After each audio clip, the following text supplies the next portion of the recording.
ಧನುರ್ರಾಶಿ ಎಲ್ಲರ ಜೊತೆಯಲ್ಲೂ ಕೂಡ ಪ್ರೀತಿ ವಿಶ್ವಾಸದಿಂದ ಅಭಿಮಾನದಿಂದ ಮಾತಾಡಿ ನಗನಗ್ತಾ ಮಾತಾಡಿ ಬೇರೆ ಜನರನ್ನು ನಿಮ್ಮ ಕಡೆಗೆ ಆಕರ್ಷಣೆ ಮಾಡಿಕೊಳ್ಳಿ.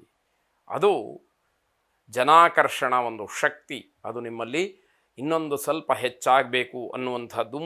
ಬೇರೆಯವರನ್ನ ಟೀಕೆ ಮಾಡಬೇಡಿ. ಯಾವುದೋ ಸಂತೋಷದ ಭರದಲ್ಲಿ ಬೇರೆಯವರನ್ನ ಏನಾದರೂ ಅಂದಾಗ ಅದು ನಿಮಗೂ ಕೂಡ ಅವಮಾನ ಆಗಬಹುದು ಅಂತ ಅರ್ಥ. ಪ್ರೇಮಿಗಳಿಗೆ ತುಂಬ ಸಂಕಷ್ಟವಾದಂತಹ ದಿವಸ, ಪಾರಾಗೋದಕ್ಕೆ ಹರಸಾಹಸವನ್ನು ಮಾಡಬೇಕಾಗತ್ತೆ, ಆದರೂ ಕೂಡ ಪ್ರಯೋಜನ ಆಗೋದಿಲ್ಲ. ಕಷ್ಟವನ್ನು ಅನುಭವಿಸಲೇಬೇಕಾದಂಥದ್ದು. ಪದಾರ್ಥ ನಷ್ಟವಾಗಬಹುದು ಅಥವಾ ಕಳವಾಗಬಹುದು, ಅದರ ಬಗ್ಗೆ ಗಮನ ಇರಲಿ. ವ್ಯವಹಾರ ಸ್ಪಷ್ಟವಾಗಿಲ್ಲದೆ, ಕಾನೂನಾತ್ಮಕವಾಗಿಲ್ಲದೆ ದಂಡವನ್ನು ಕಟ್ಟಬೇಕಾಗಬಹುದು, ಅದರ ಬಗ್ಗೆ ಎಚ್ಚರ ಇರಲಿ. ಸಾಯಂಕಾಲದ ಹೊತ್ತಿಗೆ ಏನೋ ಒಂದು ರೀತಿಯ ದುರ್ವಾರ್ತೆ ಅಥವಾ ಬೇಸರಕ್ಕೆ ಕಾರಣವಾಗ್ತಕ್ಕಂತಹ ಮಾತು ನಿಮ್ಮ ಕಿವಿಗೆ ಬೀಳುವಂಥದ್ದು, ಅದು ತುಂಬ ನೋವನ್ನು ಉಂಟು ಮಾಡುತ್ತೆ. ದೇವಿಯನ್ನು ಪ್ರಾರ್ಥನೆ ಮಾಡಿ, ದೇವಿಯ ಆರಾಧನೆಯನ್ನು ಮಾಡಿ. ಶುಭವಾಗಿ. ಮಕರ ರಾಶಿ, ಆಸ್ತಿಯ ವಿಚಾರ ಇತ್ಯರ್ಥ ಆಗೋದಿಲ್ಲ, ಅದು ಹಾಗೇ ಮುಂದುವರ್ಕೊಂಡು ಹೋಗ್ತಕ್ಕಂಥದ್ದು. ಮನಸ್ಸಿನ ಮೇಲೆ ತುಂಬ ಪ್ರಭಾವವನ್ನು ಬೀರುತ್ತೆ, ಪರಿಣಾಮವನ್ನು ಬೀರುತ್ತೆ. ನನಗಿಷ್ಟೆಲ್ಲ ಇದ್ದರೂ ಕೂಡ ಇದೊಂದು ಸಮಸ್ಯೆಯನ್ನು ನಾನು ಬಗೆಹರಿಸ್ಕೊಳ್ಳೋದಕ್ಕೆ ನನ್ನ ಹತ್ರ ಆಗ್ತಾ ಇಲ್ವಲ್ಲ ಅನ್ನುವಂತಹ ಬೇಸರ ನಿಮ್ಮನ್ನು ಕಾಡುತ್ತೆ ಅಂತ ಅರ್ಥ. ದಾಂಪತ್ಯದಲ್ಲಿ ಚುಚ್ಚು ಮಾತುಗಳಿಂದ ಮನಸ್ಸಿಗೆ ತುಂಬ ಬೇಸರವಾಗ್ತಕ್ಕಂಥದ್ದು.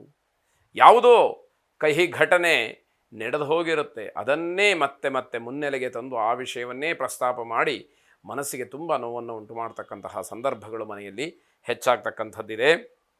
ಮಾನಸಿಕವಾದಂತಹ ದೃಢತೆ ಇದ್ದರೆ ಅದು ಮಾತ್ರ ನಿಮಗೆ ಸಂತೃಪ್ತಿಯನ್ನು ಕೊಡ್ತಕ್ಕಂಥದ್ದಾಗತ್ತೆ. ಅಣ್ಣ ತಮ್ಮಂದಿರ ಹೊಂದಾಣಿಕೆ ಕಡಿಮೆಯಾಗಿ ಶೀತಲವಾದಂತಹ ಸಮರಕ್ಕೆ ಅವಕಾಶವಾಗುತ್ತೆ. ಕೋಲ್ಡ್ ವಾರ್ ನಡೀತಾನೇ ಇರುತ್ತೆ ಅಣ್ಣ ತಮ್ಮಂದರಲ್ಲಿ.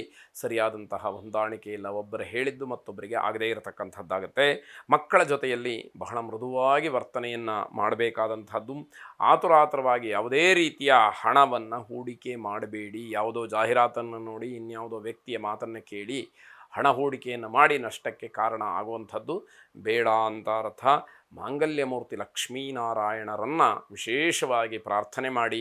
ಶುಭವಾಗಿ. ಕುಂಭರಾಶಿ, ನಿಮ್ಮ ಆರೋಗ್ಯದ ಬಗ್ಗೆ ಹೆಚ್ಚು ಗಮನವನ್ನು ಕೊಡಬೇಕಾಗತ್ತೆ. ಹಣಕ್ಕಿಂತ ಸಮಯ ಮುಖ್ಯವಾಗತ್ತೆ. ನಿಮ್ಮಲ್ಲಿ ಎರಡೂ ಇದೆ.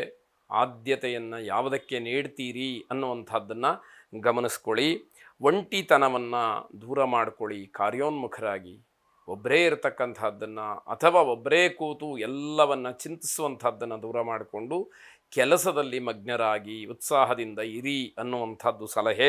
ಮುಖ್ಯವಾದಂತಹ ವ್ಯಕ್ತಿ ಅಥವಾ ಸ್ನೇಹಿತ ಇದರಲ್ಲಿ ನಿಮಗೆ ಏನೋ ಒಂದು ರೀತಿಯ ಸಮಸ್ಯೆ ಎನ್ನುವಂಥದ್ದು ಕಾಣುತ್ತೆ. ನೀವು ಅದಕ್ಕೆ ಒಂದಷ್ಟು ಸಹಾಯವನ್ನು ಮಾಡೋದಕ್ಕೆ, ಆ ಸಮಸ್ಯೆಯನ್ನು ಬಗೆಹರಿಸೋದಕ್ಕೆ ಮುಂದಾಗಬೇಕಾದಂಥದ್ದು. ಶಾಂತಿಯುತವಾಗಿ ದಿನವನ್ನು ಕಳೀಬೇಕಾದಂಥದ್ದು.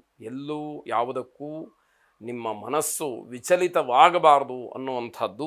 ಅವಿವಾಹಿತರ ಪರವಾಗಿ ಬಂಧುಗಳು ಸಹಾಯವನ್ನು ಮಾಡ್ತಾರೆ, ಅದು ಒಂದು ರೀತಿಯಲ್ಲಿ ಸಮಾಧಾನ ಸಿಕ್ಕುವಂಥದ್ದು ಅಂತ ಹೇಳಬೇಕು. ಸ್ವಯಂವರ ಪಾರ್ವತಿಯನ್ನು ವಿಶೇಷವಾಗಿ ಪ್ರಾರ್ಥನೆ ಮಾಡಿ ಮದುವೆಗೆ ಪ್ರತಿಬಂಧಕವಾಗಿರತಕ್ಕಂತಹ ದೋಷಗಳೆಲ್ಲ ನಿವೃತ್ತಿಯಾಗಿ ವಿವಾಹ ಭಾಗ್ಯ ಪ್ರಾಪ್ತವಾಗಲಿ. ಈ ಹೊಸ ವರ್ಷವಾದರೂ ಕೂಡ ವಿವಾಹಕ್ಕೆ ಇರತಕ್ಕಂತಹ ಅಡ್ಡಿಗಳನ್ನು ದೂರ ಮಾಡಲಿ ಅಂತ ಹೇಳಿ ನಿಮ್ಮ ಪ್ರಾರ್ಥನೆ ಇರಲಿ. ಶುಭವಾಗಿ. ಕೊನೆಯದಾಗಿ ಮೀನರಾಶಿ, ಬಲವಂತದಿಂದ ಯಾರನ್ನು ಯಾವುದಕ್ಕೂ ಕೂಡ ಒಪ್ಪಿಸಬೇಡಿ, ಅದು ಪ್ರಯೋಜನಕ್ಕೆ ಬರದೇ ಇರತಕ್ಕಂಥದ್ದು. ಮಕ್ಕಳಿಗೋಸ್ಕರವಾಗಿ ತುಂಬ ಯೋಚನೆಯನ್ನು ಮಾಡ್ತಕ್ಕಂತಹ ದಿವಸವಾಗುತ್ತೆ. ನಿಮ್ಮ ಸಾಮರ್ಥ್ಯವನ್ನು ನೀವು ತಿಳ್ಕೊಳ್ಳದಲೇ ತೊಂದರೆಯನ್ನು ಮಾಡಿಕೊಳ್ತೀರಿ. ನಿಮ್ಮ ಸಾಮರ್ಥ್ಯ ನಿಮಗೆ ಗೊತ್ತಾಗಬೇಕು. ಯಾವ ವಿಷಯದಲ್ಲಿ ನಾನು ಈ ಕೆಲಸವನ್ನು ಯಾವ ರೀತಿಯಲ್ಲಿ ಮಾಡಿ ಪೂರೈಸಬಲ್ಲೆ ಅನ್ನುವಷ್ಟರ ಮಟ್ಟಿನ ದೃಢವಾದಂತಹ ಅಚಲವಾದಂತಹ ನಂಬಿಕೆ, ಆ ಶಕ್ತಿಯ ಬಗ್ಗೆ ಇರತಕ್ಕಂತಹ ಒಂದು ಅಭಿಮಾನವೋ ಅಥವಾ ಆ ಒಂದು ದೃಢವಾದಂತಹ ಚಿತ್ತವೋ ನಿಮಗೆ ಇರಬೇಕಾದಂಥದ್ದು. ಒತ್ತಡದಿಂದ ಬಳಲ್ತಾ ಇರತಕ್ಕಂತಹ ನಿಮಗೆ ಮನೆಯಲ್ಲೂ ಕೂಡ ನೆಮ್ಮದಿ ಇಲ್ಲದೇ ಇರತಕ್ಕಂಥದ್ದು. ಪೋಷಕರ ಬೆಂಬಲ, ಹಣಕಾಸು ಇವೆಲ್ಲವೂ ಕೂಡ ನಿಮ್ಮ ಸಮಸ್ಯೆಯನ್ನು ನಿವಾರಣೆ ಮಾಡ್ತಕ್ಕಂಥದ್ದು. ಆದರೆ ಅದೆಲ್ಲವೂ ಕೂಡ ಸಕಾಲಕ್ಕೆ ಒದಗಬೇಕಲ್ಲ ಅನ್ನುವಂಥದ್ದು. ಉದ್ಯೋಗದ ಸ್ಥಳ ನಿಮ್ಮ ಮನಸ್ಸಿಗೆ ಬೇಸರವನ್ನು ತರತಕ್ಕಂಥದ್ದಾಗಬಹುದು. ಆದರೆ ಮನಸ್ಸನ್ನು ಕೇಂದ್ರೀಕರಣ ಮಾಡಬೇಕು. ಆಂಜನೇಯ ಸ್ವಾಮಿಯನ್ನು ವಿಶೇಷವಾಗಿ ಪ್ರಾರ್ಥನೆ ಮಾಡಿ. ಶುಭವಾಗಿ.